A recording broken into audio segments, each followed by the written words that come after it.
Happy Monday. Please join me if you feel. Take a deep breath in. It always feels good to make a sound on the exhale. Hey, girl. Good to see you. So it's Monday, almost 9 p.m. So happy Monday to all of you. Or I should say Eastern Standard Time, because I have no idea who's going to watch this.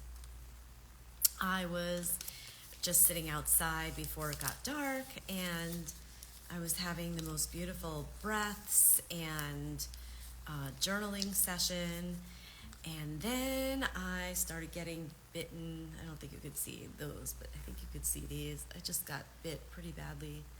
Look at that. Oh my God. 1, 2. Yeah, so they're all just starting to swell, and so I just made myself some nettle tea. Those of you that are interested in herbs, I'm not selling this, but this is nettle tea by Traditional Medicinals, and nettle helps reduce allergies. So that's what I am seeping at the moment, and I can't wait to take a sip. But anyway, so welcome. I am here on day 15. So this is day 15 of 30 lives in 30 days, which means I am at the middle point. I'm itching, but okay. I'm at the middle point, and this has been really, hey honey, hey Steph. So this has been a beautiful journey. Those of you that will see this later, those of you that haven't seen me do this, hey Karis. I had a download during a healing session to start going live every day for 30 days, and I decided to listen. I really wasn't sure why I was given this direction, but one thing that I've learned is in the past is that when I don't listen to my intuition, typically I look back and wish that I did, and typically eventually I end up doing whatever it was. So I decided to listen. Today is day 15 of 30 lives in 30 days, and so I was sitting outside and grounding myself after client calls today, and I was thinking about what I would like to share, what would be the most useful for whoever sees this, either today or any day in the future, to share. And the thing that came up was, it was birthed out of an experience with one of my clients today. And this person had a big thing happen personally. And those people that work with me one-on-one in my program have access to me Monday through Friday on an app called Voxer. And so it's for things like that. So the idea is if somebody has a breakthrough, if somebody has a question, somebody has something come up in between sessions, that they have me basically in their back pocket to give feedback, give support, to witness them, and to have that instant connection so that they can keep moving forward in the things that they're working on. So what was interesting is that this particular client had something pretty significant happen that did not feel good, and that person didn't reach out to me in a week. And so we jumped on our session, and I can tell from the second we signed on that something was like not okay. And so I start all of my sessions with a grounding meditation that I channel. It's different pretty much every time, and it's recorded so they can do it again. So I just dropped us right into the meditation, and as soon as we started connecting, I realized that what I had on the agenda was going to be put aside, and this was going to be full-on support. And what was interesting is the reasoning for the not reaching out. This, obviously, I did not take it personally, but what is really something that I thought would be a universal thing to share is why we don't reach out sometimes when we actually want to, right? So she had the desire for support and didn't reach out. And so one of the things that was said is that they didn't want to be too much. And I wonder how many times has anyone who is watching either right now or on the replay, have you ever felt too much where you didn't reach out to share? I know that I have felt that way in the past where I thought maybe my emotions were too much. And it's a natural thing for a human to feel, especially based on past experiences, right? So if you've ever been told you were too much, if you've ever been told you were too anything, too sensitive, too much, or if you opened up to somebody and then weren't received in a way that felt good to you, that can leave a memory in your body where it makes it difficult for you to reach out when you actually need it. Or you might build a lot of pride on being independent, which is great.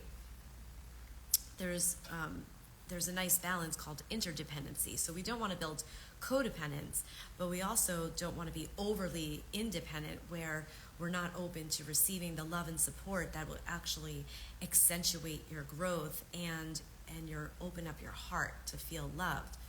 And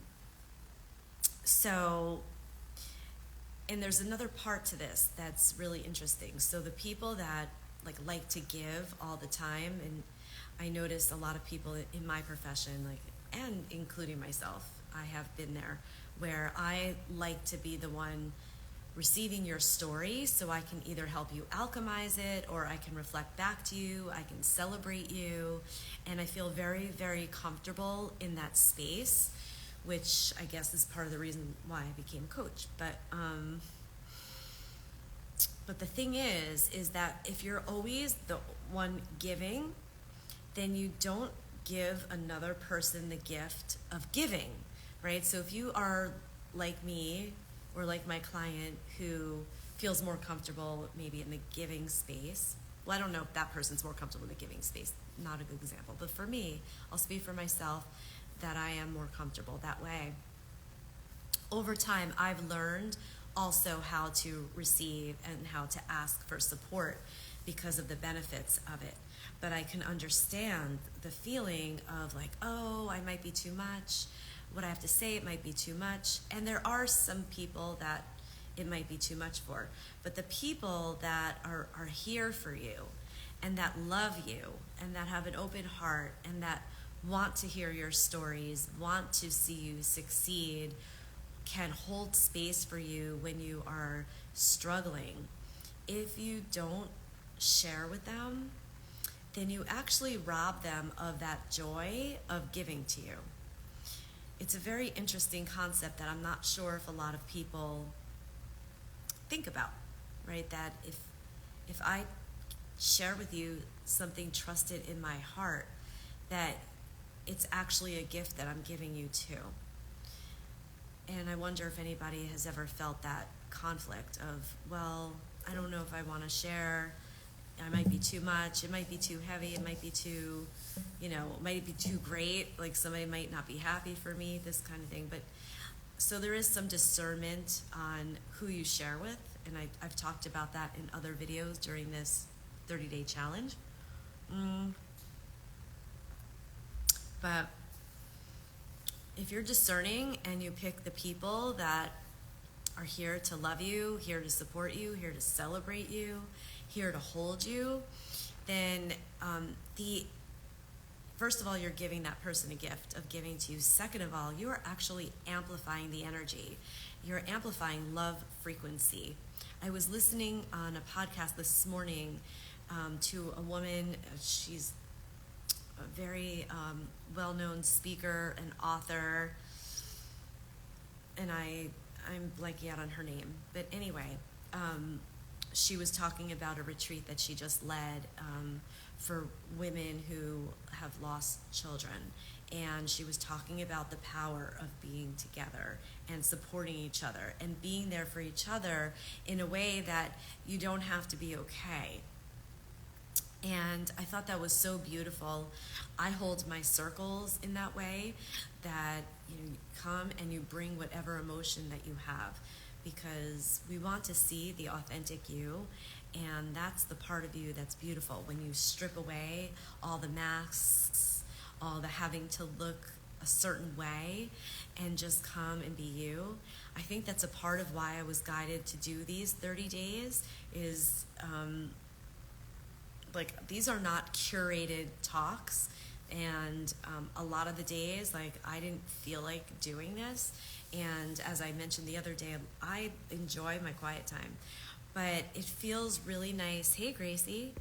It feels really nice to jump on and share wisdom that I've learned along the way, or observations that I've made from clients or my life experiences.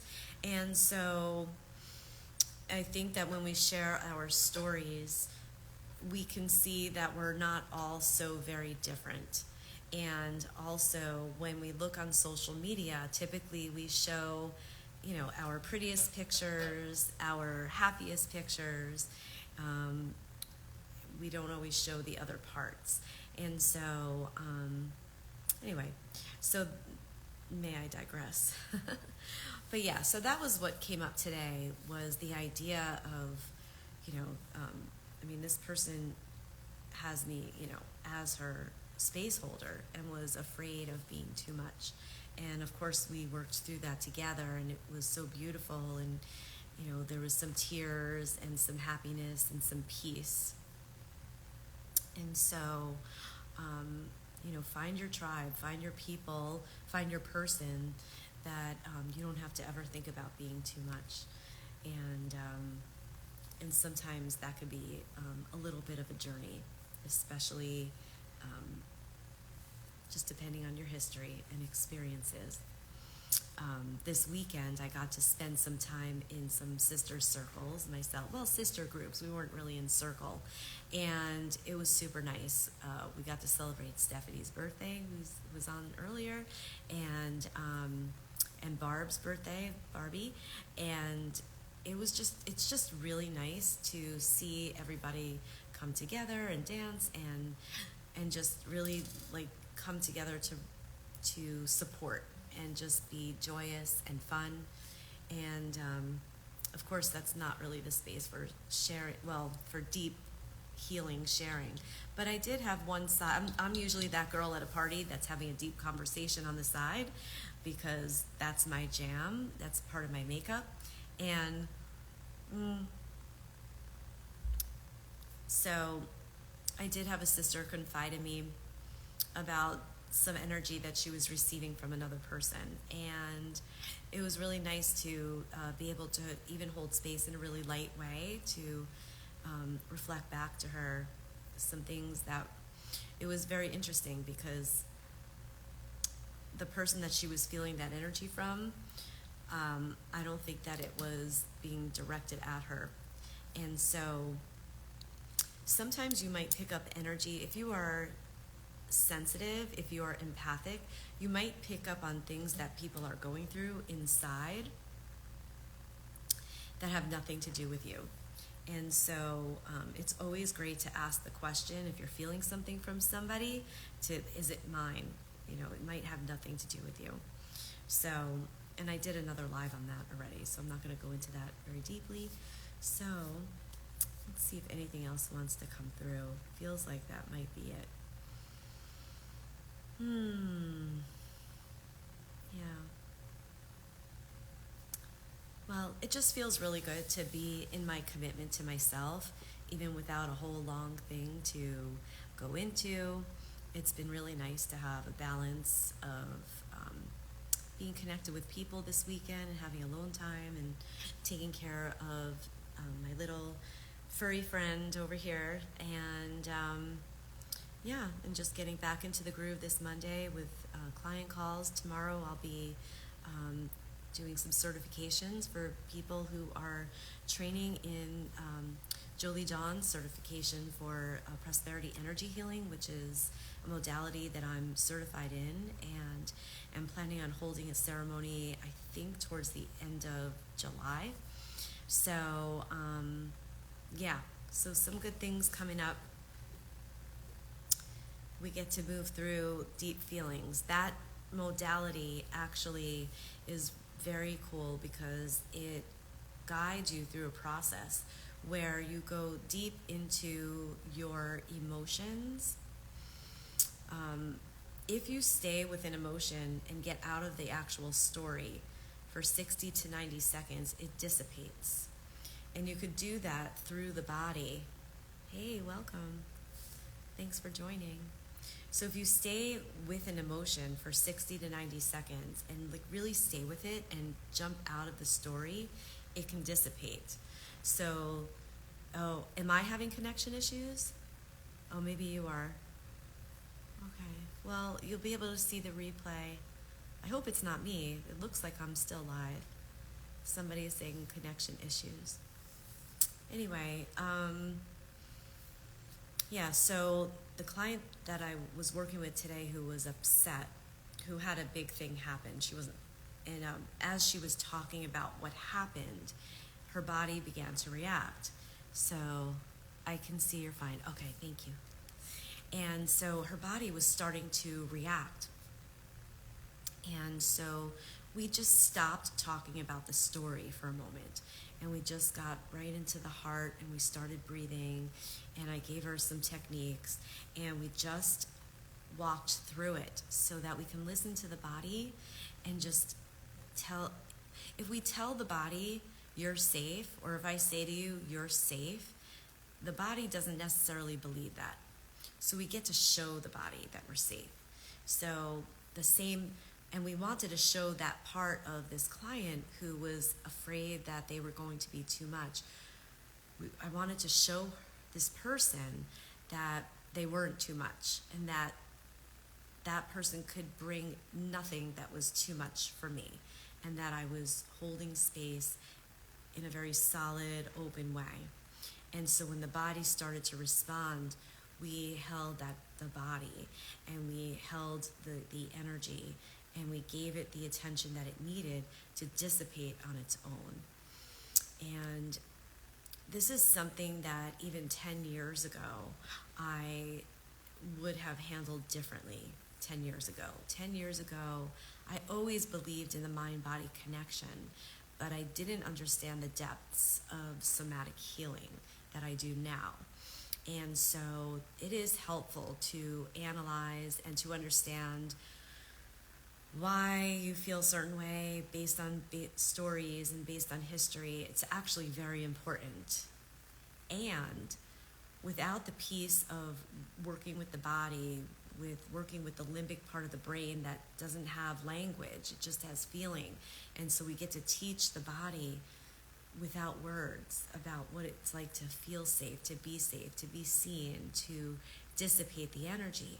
And then it's amazing that without talking, that it can go down. I've had an interesting journey with it, but there are even some days where I have to do it multiple times in order to calm down.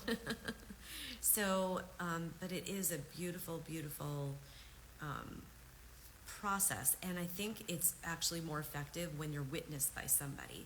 So there was something just very beautiful about that today, and by the time we hung up, there was some peace in my client's face, which is amazing. And you know, it takes a lot of courage to do this kind of work. It's so easy in this world to be distracted, to get busy. There's so much to get busy with. Like I can't understand anybody who ever says that they're bored. Like there's just no reason to be bored in our society today.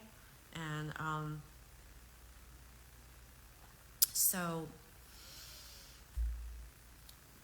when you slow down, the healing is profound, and it doesn't have to be years and years of talk therapy. We can really do a lot of healing in a short amount of time by being with it, and that means going into the depths 100%. I think sometimes that also takes practice, But yeah, so it was pretty beautiful to see today. And, you know, and what's nice is that a lot of these things that you are going through quietly are so common. Like there was an element that came up with another client today who was saying that they felt shame to share with me a dynamic that was going on in her life. And the shame, because that person was sharing with me, and the way I create the space is so that somebody knows that this is a non-judgmental zone. It's a judgment-free zone. And so as this person got to share with me an experience, there is no judgment, and also how common it is, the things that go on behind closed doors. Like whatever it is that you're going through, if you are going through something difficult, I can almost guarantee you that you're not the only one because there are so many people that I know that I speak with, that there's common stories. Oh wait, I think I see some comments here. Okay, let's see. I want to learn more about somatic work. I've had a curiosity about it for a while. Oh, awesome, Gracie. I'll message you after the live. We could do some good things about that. And Charis, good night, beautiful words. My phone is almost dead. I'll stay on till it dies. Okay, honey. Welcome back. I hope that the wedding was beautiful. So, yeah, so this work is so powerful, and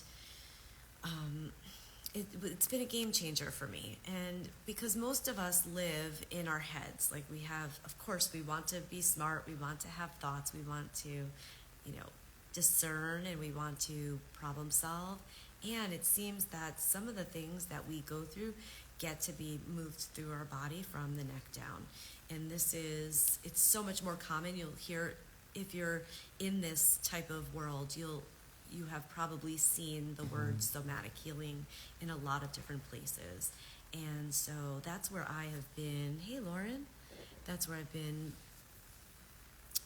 putting more of my attention, and I've been threading in the somatic healing with my one-on-one program, where when I originally wrote it up, there was a little bit of body healing in it. There were certain modules, but now we use the somatic healing throughout because of the importance of it, because of the speed in which you can shift and get out of the head, and especially when you're being witnessed by another human.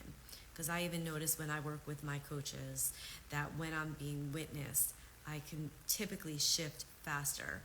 But the great thing about learning these exercises is that I do it on a constant basis. So I am working somatically with myself every day, as well as any of my clients, and I bring in some of it into my public class.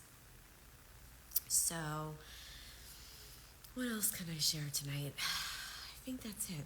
I feel good. I feel connected with you. I'm grateful for your comments because it shows me that I'm touching you in a way that might awaken something in you. And yeah, and it's very interesting. So with that, I think I'm going to sign off. Let me just check in and see if anything else wants to come in.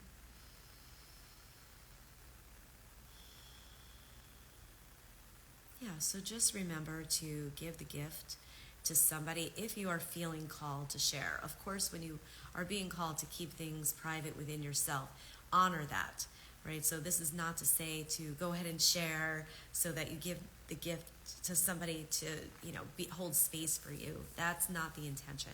The intention is when you are feeling like I would love to share with somebody, but I feel like I'm being too much, so I'm going to hold back. That's the shift that I'm inviting you to challenge and reach out to somebody and trust that you're not too much and trust your discernment, right? And if you reached out to somebody at some point and they consistently show that they're not able to hold that space for you, trust that too. I know that sometimes we wish certain people can be a certain way, and then we keep trying to like say it a different way or say a different thing and just wish that they would be able to hold that space. But the beauty in the healing is accepting that and then being discerning, and that's different than judging. Right? That's different than judging. So discerning is when you're not making the other person wrong. Discerning is saying, okay, like I can see that this is not the person that I go to for this type of thing, but maybe I'll discern that they're a person that I go to for this. So that's not making them bad or wrong. Whereas the distinction would be, oh yeah, Lauren's saying great challenge. Yes, it is a great challenge. I would love to see you step into that too. And so, right, so the distinction between discernment and judgment. So judging somebody would mean I want them to be a certain way and I'm making them wrong for being not being a certain way. Discerning is saying, okay, I see this is where their strengths are, this is where, you know, they really shine. Let's lean towards that and lean towards this thing that I need in another with another person, right? So we get to let people be who they are. And of course that's very black and white way of saying it, because in certain relationships, in certain connections, somebody might be open to feedback and say, hey, you know, I'd like a little more of this in certain friendships or love and intimate relationships. And those relationships are where you can say to somebody, hey, I'd like a little more of this or a little bit less of this. And they'll listen, and that's a beautiful growth scenario. Where we get into trouble is when we don't accept people for who they are once they show us, you know, sometimes all you need is one time. Again, certain people will be open to communication, other people will not be, and if they're not open to communication, then the best thing to do is to let them be who they are, and not just let them in the sense of like with an edge to it, but with setting love and being accepting in that way. So where can we love people exactly where they are?